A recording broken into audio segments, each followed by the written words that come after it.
ហេតុអ្វីបានជាបុគ្គលសំខាន់ក្នុងប្រវត្តិសាស្ត្រអាចសម្រេចបានជោគជ័យក្នុងជីវិតយ៉ាងអស្ចារ្យហេតុអ្វីបានជាបុគ្គលសំខាន់ក្នុងពេលបច្ចុប្បន្នអាចសម្រេចបានជោគជ័យក្នុងជីវិតយ៉ាងមិនគួរជឿ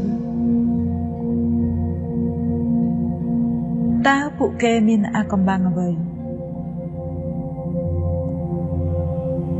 អ្នកដឹងទេថា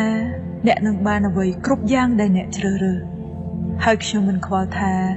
តើវត្ថុទាំងនោះជាអ្វីឬអស្ចារ្យប៉ុណ្ណាទេបណ្ដាអ្នកដឹកនាំតាំងពីអតីតកាលបានលាក់ទុកនៅអាកំបាំងមួយនេះម្នាក់ចង់ការពារអំណាចរបស់ខ្លួនទើបបណ្ដោយឲ្យអ្នកដទៃរស់នៅដោយមិនដឹងពីអាកំបាំងនេះឡើយមនុស្សទូទៅត្រូវចេញទៅធ្វើការរួចត្រឡប់មកផ្ទះគេញ៉ាំបាយហើយគេងស្អែកឡើងក៏ធ្វើសកម្មភាពដដែលបែបនេះរហូតតជំនាន់ពួកគេបានប្រើជីវិតប្រចាំថ្ងៃដោយពុំមានអំណាចធម៌ពលអ្វីទាំងអស់ព្រោះមានតែមនុស្សប៉ុន្មានអ្នកប៉ុណ្ណោះដែលដឹងពីអាកំបាំងនេះអ្នកកំពុងឆ្ងល់ថាតើអាកំបាំងនេះជាអ្វីមែនទេយើងគ្រប់គ្នាមានជីវិតរស់នៅដោយសារអំណាចធម៌ពលមួយប្រភេទយើងបង្កើតខ្លួនឯងដោយច្បាប់ធម្មជាតិនៃចក្រវាឡដ៏ពិតជាក់លាក់មួយរហូតធ្វើឲ្យយើងងាយស្រួលក្នុងការកសាងយានអវកាសបញ្ជូនមនុស្សទៅឋានព្រះច័ន្ទព្រមទាំងបានកំណត់ពេលវេលាចុះចតយានដោយពុំមានខុសសំបីមួយវិនាទីទោះបីអ្នកស្ថិតនៅទីណានៃពិភពលោកគ្រប់គ្នាសុទ្ធតែរស់នៅបានដោយសារអំណាចធម៌ពលតែមួយហើយអាកំបាំងនោះគឺច្បាប់នៃការស្រូបទាញ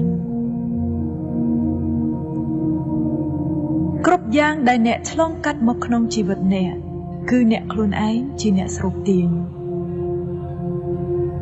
អ្នកអាចស្រូបទាញវាបានព្រោះអ្នកមានមនោភាពចង់បានរឿងទាំងអស់នោះនៅក្នុងចិត្តការគិតរបស់អ្នកគឺសំខាន់បំផុតអ្វីដែលអ្នកកំពុងគិតបានន័យថាអ្នកកំពុងតែស្រូបទាញវត្ថុទាំងនោះចូលមករកអ្នកហើយគ្រប់យ៉ាងដែលអ្នកគិតគឺជាការពិតវាជាកម្លាំងធម៌ពលផ្ដល់ឲ្យពិសេសមួយប្រភេទបរមគ្រូដ៏អស្ចារ្យប្រចាំយុគសម័យជាច្រើនបានប្រាប់យើងថាច្បាប់នៃការស្រូបទាញគឺជាច្បាប់ដែលមានអានុភាពខ្លាំងបំផុតនៅលើចក្រវាឡកវីនិពន្ធតន្ត្រីករវិចិត្រករទស្សនវិទូដ៏អស្ចារ្យលើលោកនេះម្នាក់សុទ្ធតែបានសរសេរអំពីប្រការនេះនៅក្នុងបទនិពន្ធនិងពាក្យព្រាងប្រដៅរបស់ខ្លួនយើងតែងជួបច្បាប់នេះនៅក្នុងបទសំណេរបុរាណព្រមទាំងមានចាក់រឹកនៅលើផ្ទាំងសិលាតាំងពី 3000 ឆ្នាំមុនគ្រិស្តសករាជច្បាប់នៃការស្រូបទាញកើតឡើងតាំងពីចំណុចចាប់ផ្ដើមនៃការវេលាមកម្ល៉េះច្បាប់នេះមានអត្ថិភាពរហូតមកនិងបន្តជារៀងរហូតតទៅច្បាប់នេះកំណត់គ្រប់យ៉ាងនៃចក្រវាឡវាបានគ្រប់គ្រងជីវិតមនុស្សគ្រប់ខណៈញៀននិងចាត់ចែងគ្រប់យ៉ាងក្នុងជីវិតទោះបីអ្នកជានរណានៅទីណាច្បាប់នៃការស្រូបទាញបានផ្ដល់ឲ្យបទពិសោធន៍ជីវិតទាំងអស់របស់អ្នកអានុភាពមហិមារបស់ច្បាប់នៃការស្រូបទាញធ្វើការតាមរយៈអារម្មណ៍នៃការគិតរបស់អ្នកច្បាប់នេះនឹងក្លាយជាការពិតតាមការប្រតិបត្តិដោយអនុវត្តត្រឹមការគិតប៉ុណ្ណោះបណ្ដាអ្នកប្រាជ្ញដែលប្រកបដោយបញ្ញាញាណខ្ពង់ខ្ពស់ស្គាល់ច្បាស់ច្បាប់នេះរហូតមកអ្នកធ្លាប់គិតដែរទេថាតើហេតុអ្វីបានជាទឹកប្រាក់ប្រមាណ 96% នៃចំនួនសរុបទាំងអស់របស់ពិភពលោក ត្រូវបានធ្លាក់ទៅលើដៃមនុស្សត្រឹមតែ 1% នៃប្រជាជនសរុបរបស់ពិភពលោកតើអ្នកគិតថានេះជារឿងចៃដន្យឬតាមពិតវាជារឿងដែលបានកំណត់រួចទៅហើយអ្នកទាំងនោះពិតជាបានធ្វើអ្វីម្យ៉ាងពួកគេច្បាស់ជាប្រើអាកំបាំងនេះទោះបីដឹងខ្លួនឬមិនដឹងខ្លួនក៏ដោយរឿងអស្ចារ្យក្នុងពេលនេះអ្នកក៏បានដឹងពីអាកំបាំងនេះផងដែរបុគ្គលដែលមានទ្រព្យសម្បត្តិស្ដុកស្ដម្ភគេបានប្រើអំណាចអាកំបាំងនេះទោះបីពួកគេបានដឹងខ្លួនឬមិនបានដឹងខ្លួនពួកគេគិតតែភាពមានបានមិនអនុញ្ញាតឲ្យបញ្ហានិងភាពអវិជ្ជមានរាំងស្ទះក្នុងខួរក្បាលគេឡើយពួកគេគិតតែពីវិធីថាធ្វើម៉េចឲ្យមានទ្រព្យធនពួកគេគិតតែរឿងវិជ្ជមានជាធំ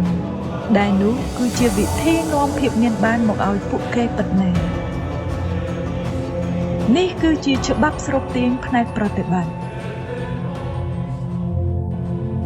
អ្នកអាចស្គាល់បុគ្គលខ្លះមានកពពកបន្ទាប់មកក៏ខាតបង់អស់ពីខ្លួនគេអាចសាងឋានៈជីវភាពរបស់ខ្លួនឲ្យរឹងមាំឡើងវិញបានយ៉ាងឆាប់រហ័ស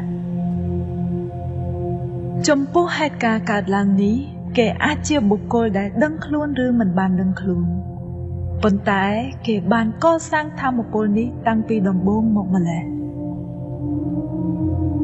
វិធីងាយបំផុតដើម្បីដឹងពីច្បាប់នៃការស្រូបទាញគឺគិតទុកនៅក្នុងខ្លួនជាស្រេចថាខ្លួនគឺជាមេដៃមួយដុំហើយមេដៃមួយដុំទៀតនឹងឆក់ទាញមករកយើងទៅតាមការគិតនិងការចង់បានរបស់យើងអ្នកគឺជាមេដៃដ៏មានអានុភាពបំផុតនៃចក្រវាឡ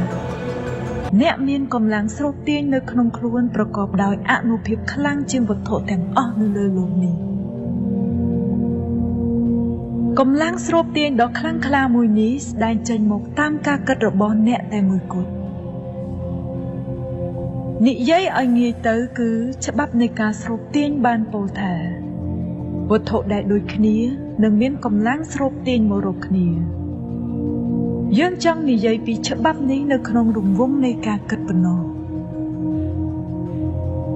តើអ្នកធ្លាប់ទេនៅពេលដែលអ្នកគិតតែពីបញ្ហាអ្នកកាន់តែគិតរឿងអវិជ្ជមានលទ្ធផលនៃបញ្ហាហាក់ដូចជាធ្ងន់ធ្ងរឡើងលើសដើមនេះព្រោះនៅពេលដែលអ្នកផ្ដោតការគិតចំពោះបញ្ហាច្បាប់នៃការស្រូបទាញនឹងនាំយករឿងស្រដៀងគ្នានេះមកឲ្យអ្នកជាបន្តក្នុងរយៈពេលប៉ុន្មាននាទីប៉ុណ្ណោះបញ្ហាក៏កើតឡើងបន្ថែមជាបន្តបន្ទាប់តួនាទីរបស់មនុស្សប្រកាន់ខ្ជាប់នៅការគិតទៅលើអ្វីដែលខ្លួនប្រាថ្នាតាំងចិត្តឲ្យបានមោះមុតទៅលើអ្វីដែលខ្លួនត្រូវការអ្វីដែលអ្នកគិតខ្លាំងបំផុតនឹងស្រូបទាញនៅអ្វីដែលអ្នកចង់បានបំផុតមកផងដែរជីវិតពេលនេះរបស់អ្នកគឺជាគ្រប់យ៉ាងដែលអ្នកគិតកាលពីអតីតកាលទាំងរឿងមិនល្អ